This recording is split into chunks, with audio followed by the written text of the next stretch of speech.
Hi guys, I'm Shmi and I'm joined here by Jim Glickenhaus himself. Great to see you, great to meet you. Thank you very much. And tell us about this car, tell us about being here in Geneva. Well, this is Scuderia Cameron Glickenhaus. We're here with a road car and a race car. This is SCG003 for Stradale, SCG003 for Competizione. The idea behind this car was to use the aerodynamic strategy and design of an LMP1 car in a road-going GT car. So we wanted to make a car that sculpted the air through and around it to the rear wing in the most efficient way, but that actually was a shape that worked from the point of view of being aerodynamically efficient for both road and racing. There are a couple of pretty cool details. On a car, for regulations, you have to have a mirror. But the problem with mirrors is where they're normally placed, they're very aerodynamically inefficient. So what we did is we placed the mirror as an aerodynamic device to trim out the wake turbulence on the wing, but unfortunately you can't see it too well. So what did we do? We put rear view cameras into the mirror. So regulatory wise the car is a mirror, but look, you see the screens next to the drivers, you can see it turning around as we do. The other thing about the dash is we wanted to make like a jet fighter smart dash. So the information you get is only what you need. What gear you're in, when to shift, what speed you're going. If there's a problem with the water, the air temperature, the air pressure, the oil pressure, it lets you know, but if there's not, you don't need to know. These lights help you fuel the car.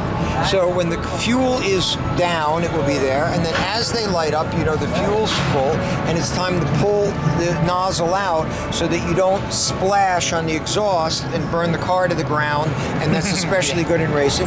And this lets you know if you ever have to add oil. If it's like that, you're good to go. And this light tells you what position you're in the race. On the street, it's not that meaningful when you race. It's a lot of race inspiration but you see the curving and carving away of the form so that you can get the air to flow through the car. And then also the management of the air at the tail of the car, where you have a long tail that manages the air, keeps it attached, allows the wing to work.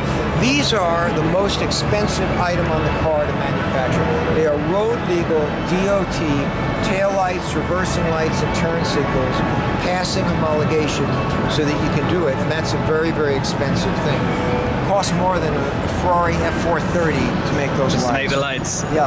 Now the thing we've done about the wheels that are very interesting is, let's say you want to go to the track. The problem with road tires are they're really not good track day tires. So what we did is we made the wheels, even though they're different sizes than the race car, they're 19 and 20 on the road car, the overall dimension of them is exactly the same as the race wheels. So if you go to the track, you hit the air jacks, you jack the car up, you remove the road wheels, you put on the race and tires and wheels, and you're good to go for a hot lap day. Okay. The other thing as you come around is all of the hardware you can see. So it's very sort of form follows function, and on the race car, there's a quick release. So if you pull this and this in an accident, the door would come off. Right, okay. And that's the other thing about the car. It's very modular. It's designed to be taken apart and put together by a normal person using hand tools. If you shunt the car, we have chassis hard points if you have not damaged them.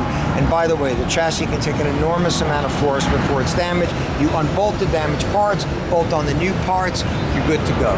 The windshield is really cool. It's Isoclimo made it, and it's similar to the Gorilla Glass used in Apple iPhones. It's very thin, heated elements, and you can see it's DOT legal. Yeah. And one thing I'll show you on this, I step back for a second. The side window, actually the glass bends. So to make a bend, I go like that, and the glass is actually bending. Okay. You see that? Yeah, yeah. And the other thing you always look for in a car is, how do the doors close? There you go, clunk, closes. Yeah. In front of the car, the one thing that we can do that most manufacturers cannot do is we can narrow the cockpit to the GT3 legal limit. They have to make a car that they can get two gigantic Americans into. So they have to make the glass or the frontal area go wing to wing so it's much wider. Yeah. Since we don't, you can see how it sculpts the air and it goes around. The other trick is this. Their minimums for GT3 racing is how high the fender has to be. This can be the fender. This meets the height, but you're able to sculpt it away so you lower the frontal area of the car. Same thing on the roof. This is the minimum height that the car can be, but as you see, it's sculpted away the same thing, so you lower the car.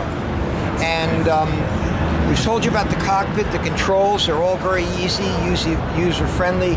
Air conditioning and heat is just one knob. You set the temperature. For a bit of nostalgia, that is an original air vent that was used in a Ferrari P4. I have two of them, as you know. And what I did is I took mine out, I 3D printed it, reverse engineered it, and we manufactured that one. So it's basically a duplicate that was used in the Ferrari P4. It actually came from a Renault look car. I mean, Ferrari didn't make their own vents. So that's where it came from. Any words on what's inside, performance? What do we... Yes, the trick on the performance is we need an extremely compact engine, and if you want we can walk over there later and I'll show you the engine. The engine is basically a twin-turbo V6 Honda race motor, HPD Honda, that is a race motor. That's not the engine in here, but it's the engine in the race car that we developed with Auto Tecnica Motori and Bosch Motorsports. That's only for the race version, and it really puts out tremendous torque, gives the car tremendous performance. For the road car, we are making our own V6 twin turbo. It'll be a little different than the race engine, different management and stuff like that. But the trick is it keeps the car lightweight, simple. The basic road car weighs about 1,100 kilos, which is not too bad. And it's not much. You know, I think we'll have about 600 horsepower, and we'll have as much as 750 or 800 newton meters of torque.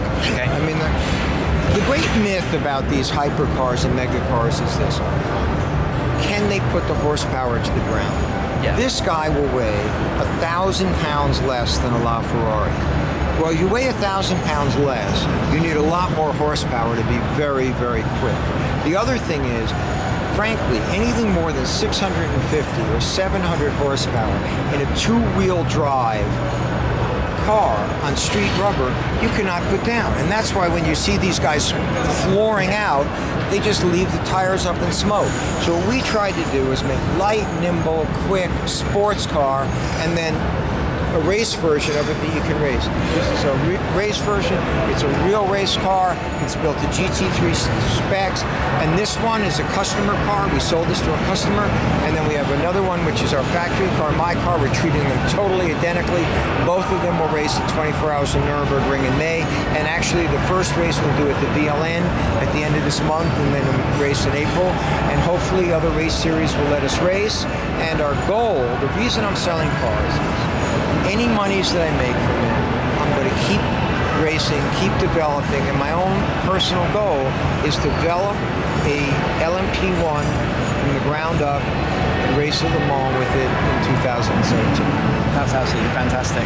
So they're going to be, how many of these are we going to? I have no idea. You know, we came here, we had sold one of them, and now I would say we have 10 to 20 serious people who are talking to us about buying them. So fantastic, well done. Well done for bringing the car here, getting here. Thank you very much for speaking. So I hope you enjoyed that. Thank you guys, and thank you for everything you do on the net. It's really cool. Thank you, my pleasure. So I hope you all enjoyed that. Thank you very much for watching. Make sure you subscribe for all the rest. I'll catch up with you very soon. Cheers. I hope you're enjoying my content from this year's Geneva Motor Show. Be sure to check out videos of all of the other new releases right here on the Shmee 150 channel, and of course be subscribed for plenty more supercar videos in the future. Thanks again for watching, and I'll catch up with you very soon. Cheers!